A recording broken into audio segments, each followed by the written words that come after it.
बरसों तक वन में घूम घूम बाधा विघ्नों को चूम चूम से धूप घाम पानी पत्थर पांडव आए कुछ और निखर सौभाग्य न सब दिन सोता है देखे आगे क्या होता है।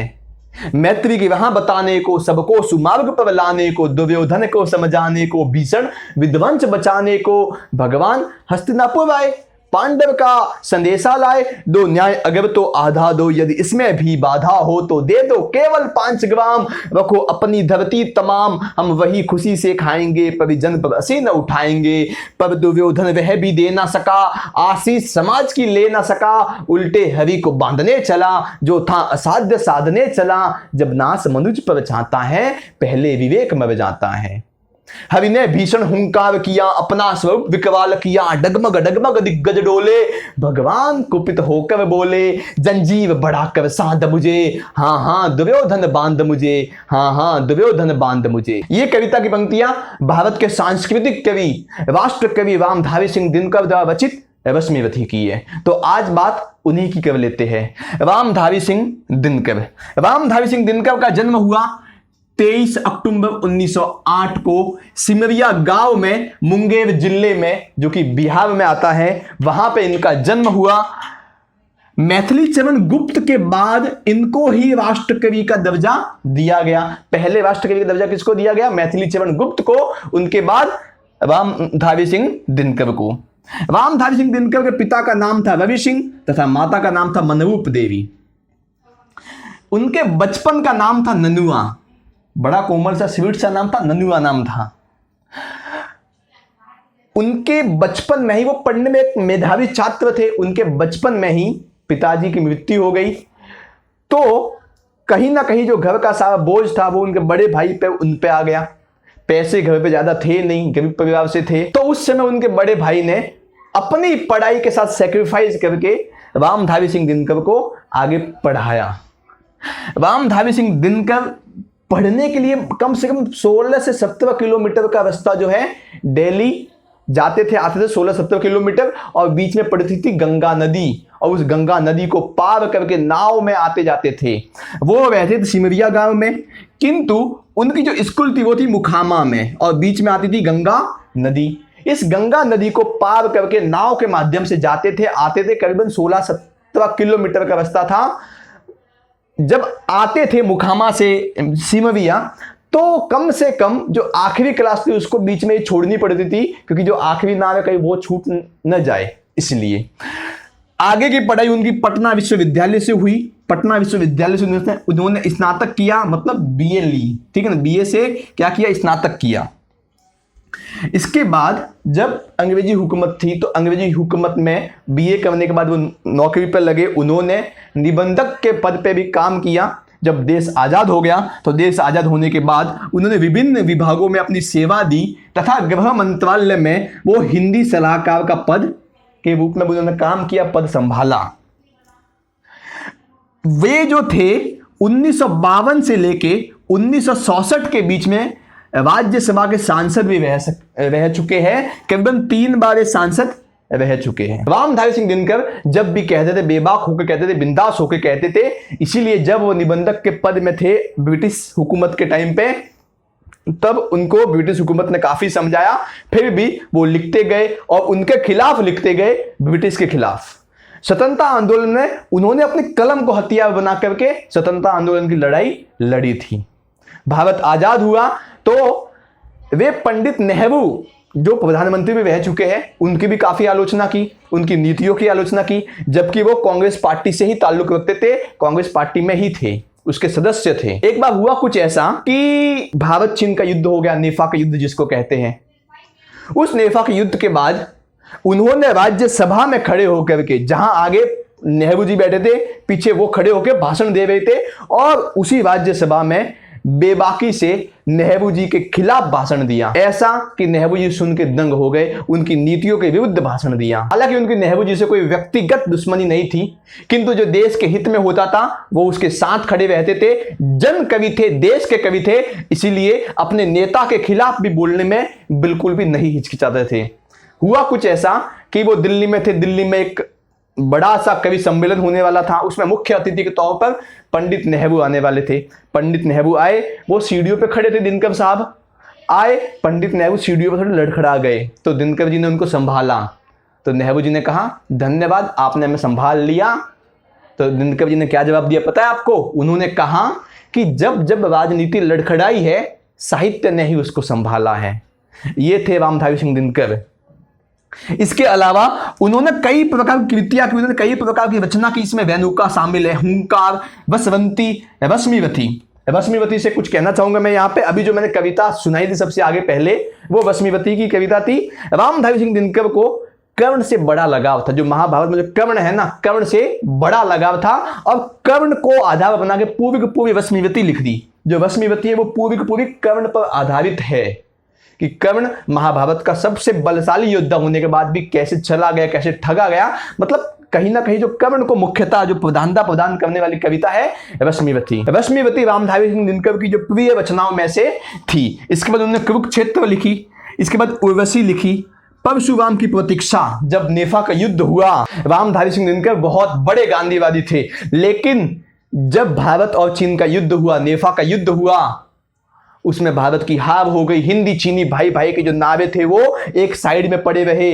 तब गांधीवादी रामधारी सिंह दिनकर ने परशुराम की प्रतीक्षा लिख दी। परशुराम की प्रतीक्षा में दिनकर जी कहीं ना कहीं गांधी जी के बारे में भी थोड़ी बहुत आलोचना करते हैं। कहते हैं जो गीता में त्रिपिटक निकाय पढ़ते हैं, तलवार गला कर तकली गढ़ते हैं, शीतल करते हैं अनिल प्रबुद्ध प्रजा का, सेवों को सिखलाते हैं धर्म अजा का। इसके बाद उनको उनकी साहित्यिक रचना के लिए कई प्रकार के पुरस्कार मिले, कई प्रकार के सम्मान भी मिले। उनकी क्या क्या उपलब्धियां देखी। जब उन्होंने उर्वशी लिख दी तो उर्वशी के लिए उनको भारतीय ज्ञानपीठ पुरस्कार दिया गया। जब उन्होंने संस्कृति के 4 अध्याय का एक पूरा लेख लिखा, एक उपन्यास लिखा, तो उसको लिए उनको साहित्यिक अकादमी का पुरस्कार दिया गया। उन्होंने जब कुरुक्षेत्र लिखा, कुरुक्षेत्र, तो कुरुक्षेत्र जो था विश्व के जो 100 सर्वश्रेष्ठ साहित्य थे, तो उसमें कुरुक्षेत्र का 74वां स्थान था। इसके बाद उनको पद्म भूषण भी दिया गया। 24 अप्रैल को उनकी मृत्यु हो गई। मृत्यु कैसे हुई ये भी थोड़ा सा रोचक तथ्य है। रामधारी सिंह दिनकर को ये अंदाजा हो गया था कि अब उनका समय जो निकट आ गया है, इसलिए वो चले गए तिरुपति बालाजी। तिरुपति बालाजी में जाके उन्होंने अपनी रश्मिवती का पूरा पाठ का पढ़ा, पूरा पाठ भगवान के सामने बैठ करके पढ़ा। और जब पाठ खत्म हुआ, काफी लोग उनको सुनने के लिए जुट गए थे। जब अंत में पाठ खत्म हुआ तो उन्होंने भगवान से कहा कि देखिए, मैंने आपको इतनी अच्छी कविता सुनाई, आप मुझे इसके बदले दक्षिणा दीजिए, दक्षिणा में आप मुझे मृत्यु दीजिए। और उसी बात को रामधारी सिंह दिनकर की मृत्यु हो गई। 24 अप्रैल 1974 को तिरुपति में उनकी क्या हो गई थी? मृत्यु हो गई थी। देखिए, जन्म उनकी 23 तारीख को हुआ, मृत्यु उनकी 24 तारीख को हुआ। ये बात आप याद रखना। तो ये थे भारत के राष्ट्र कवि, जन कवि, सांस्कृतिक कवि रामधारी सिंह दिनकर। हिंदी साहित्य के पितामह भारतेंदु हरिश्चंद्र, जिनको आधुनिक हिंदी के जनक भी कहा जाता है। भारतेंदु हरिश्चंद्र। भारतेंदु हरिश्चंद्र का जन्म 9 सितंबर 1850 को शिव की नगरी काशी उत्तर प्रदेश में हुआ। उनके पिताजी का नाम था गोपाल चंद्र, जो कि कवि थे। वो वैश्य समाज से आते थे, वैश्य से आते थे। उनके पिताजी काफी धनवान व्यक्ति थे, संपन्न व्यक्ति थे, इसीलिए वो भी काफी धनवान थे, संपन्न थे। उनकी 5 वर्ष की आयु जब थी तो उनकी माता का देहांत हो गया। अब जब वो 10 वर्ष के हुए तो उनके पिता का देहांत हो गया। इसके बाद जब वो संपत्ति के मालिक बने, अपने पिता की संपत्ति उनके पास आई, तो उन्होंने उस संपत्ति को लोक सेवा और साहित्य सेवा में दे दिया। और इसी के कारण उन्होंने एक हाई स्कूल की स्थापना भी की थी, जो कि बनारस में की थी। इस समय भी वो हाई स्कूल है, वो उसका नाम है हरिश्चंद्र कॉलेज। हाई स्कूल अब कॉलेज के रूप में बदल चुका है, हरिश्चंद्र कॉलेज के नाम से बनारस में आज भी है। उन्होंने 16 साल की आयु में ग्रंथ रचना प्रारंभ की थी। ग्रंथ लिखना 16 साल की आयु में ही प्रारंभ कर दिया था। आजकल के 16 साल के बच्चे तो कहते हैं मम्मी पबजी खेलना है। तो इस प्रकार देखिए कंपैरिजन, देखिए पहले कितने महान लोग थे। मतलब 16 साल की आयु में उन्होंने ग्रंथ लिखना स्टार्ट कर दिया। उन्होंने खुद स्वयं की से मतलब खुद से ही सीखा। कितने मेधावी रहे होंगे ना। खुद से ही संस्कृत, मराठी, बंगला, गुजराती, पंजाबी, उर्दू, इसके अलावा अंग्रेजी की भी शिक्षा ली थी। 1 2 3 4 5 6 7 8 से 9 भाषा उन्होंने करीबन सीख ली थी। और भारतेंदु हरिश्चंद्र ज़्यादा दिन तक नहीं जिए थे, बहुत कम आयु में वो उनका देहांत हो गया। मुश्किल से 35 साल तक ही वो जिए थे। उस 35 साल का जीवन बहुत छोटा जीवन था उनका, लेकिन उस छोटा जीवन में इतना बड़ा करके गए कि आज हम उनको पढ़ रहे हैं, है कि नहीं। उन्होंने कई पत्रिकाओं का संपादन भी किया, जैसे कवि वचन सुधा, हरिश्चंद्र मैगजीन का भी उन्होंने संपादन किया। उन्होंने अपने जीवन काल में कुल 175 ग्रंथ लिखे और अधिकतर जो ग्रंथ थे वो अनुवाद थे, चाहे वो संस्कृत का अनुवाद हो, बंगला का अनुवाद हो, मराठी का, मतलब विभिन्न भाषाओं का अनुवाद करते थे हिंदी में, है कि नहीं। उनके कुछ ग्रंथ जो है बहुत प्रसिद्ध हुए, जिनके कारण उनको ख्याति मिली। वो है वैदिकी हिंसा हिंसा न भवती, क्या वैदिकी हिंसा हिंसा न भवती, कर्पूर मंजरी, सत्य हरिचंद्र, चंद्रावली नाविका, भारत दुर्दशा, अंधेर नगरी, नील देवी, मुद्रा राक्षस, इस प्रकार की जो कुछ प्रसिद्ध रचनाएं बहुत ही ज़्यादा प्रसिद्ध हो गई।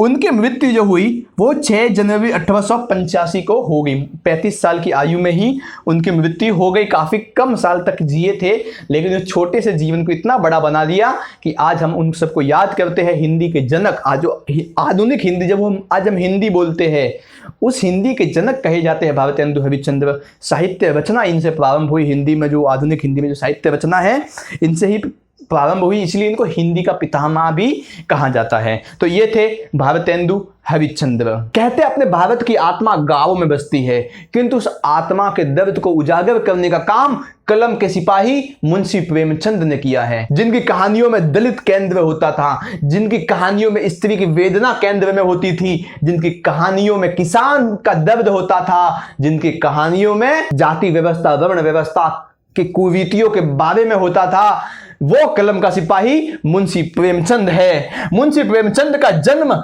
31 जुलाई 1980 को हुआ। कहाँ हुआ? लमही गांव में, जो कि वाराणसी जिले में आता है, उत्तर प्रदेश में। उनका जो मूल नाम था ना, वो था धनपत राय श्रीवास्तव। उनके पिताजी का नाम था मुंशी अजायब राय। उनकी माता का नाम था आनंदी देवी।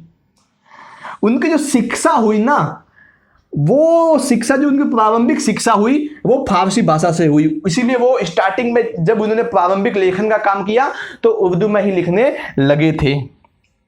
1919 में उन्होंने अंग्रेजी, फारसी, इतिहास से स्नातक किया, मतलब बीए अपना पूर्ण किया। उन्होंने फारसी में अपनी प्रारंभिक शिक्षा ली थी, इसीलिए जब उन्होंने लिखने का काम किया तो प्रारंभिक जो उनकी रचनाएं थी वो फारसी भाषा में, मतलब फारसी लिपि में, उर्दू में छपती थी। बाद में उनको हिंदी में प्रकाशित किया जाता था।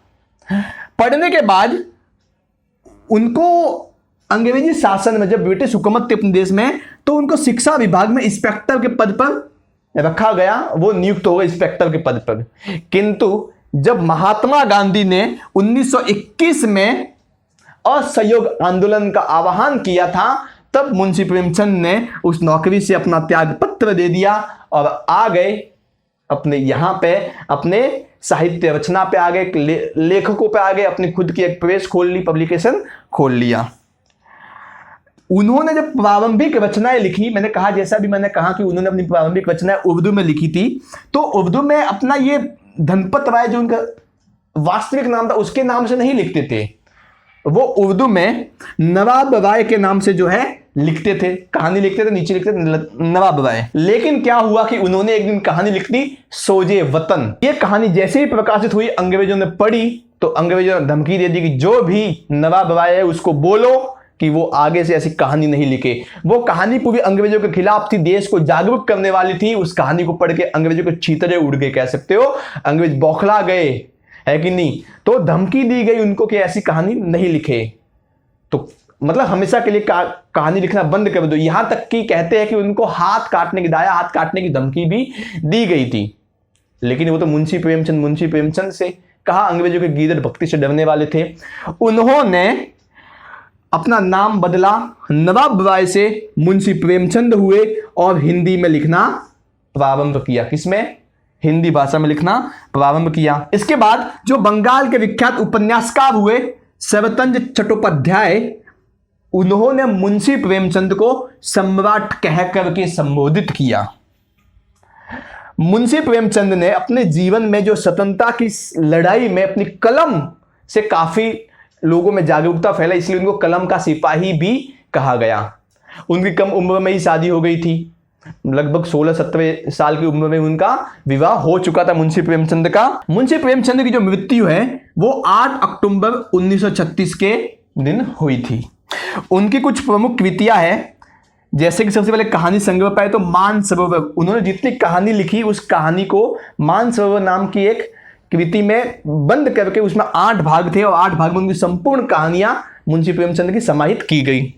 इसके बाद उनका उपन्यास था। उपन्यास में उनका निर्मला, सेवा सदन, गोदान, गोदान उनका बहुत प्रसिद्ध उपन्यास हुआ। इसके बाद रंगभूमि, कर्मभूमि, गबन, गबन भी बहुत प्रसिद्ध हुआ, और भी अन्य बहुत सारे उपन्यास उनके हैं। इसके बाद नाटक पे आते हैं तो उन्होंने करबला और संग्राम जैसे नाटक लिखे। पत्रिकाओं पे आते हैं तो माधुरी, हंस, मर्यादा, जागरण जैसी उन्होंने कई साप्ताहिक, मासिक, या तक कि अखबार भी उन्होंने चलाए थे। उन्होंने अपने दोस्त के साथ मिलकर के, जब ये नौकरी इन्होंने छोड़ दी थी, त्यागपत्र दे दिया था, तो उन्होंने अपने दोस्त के साथ मिलकर के सरस्वती नाम की एक प्रेस थी उसको खरीद लिया और उसको चलाने लगे, किंतु वो घाटे में आ गई। फिर उनको जो है उस प्रेस को छोड़ना पड़ा, मतलब बंद करना पड़ा था। तो ये थे भारत के कलम के सिपाही मुंशी प्रेमचंद।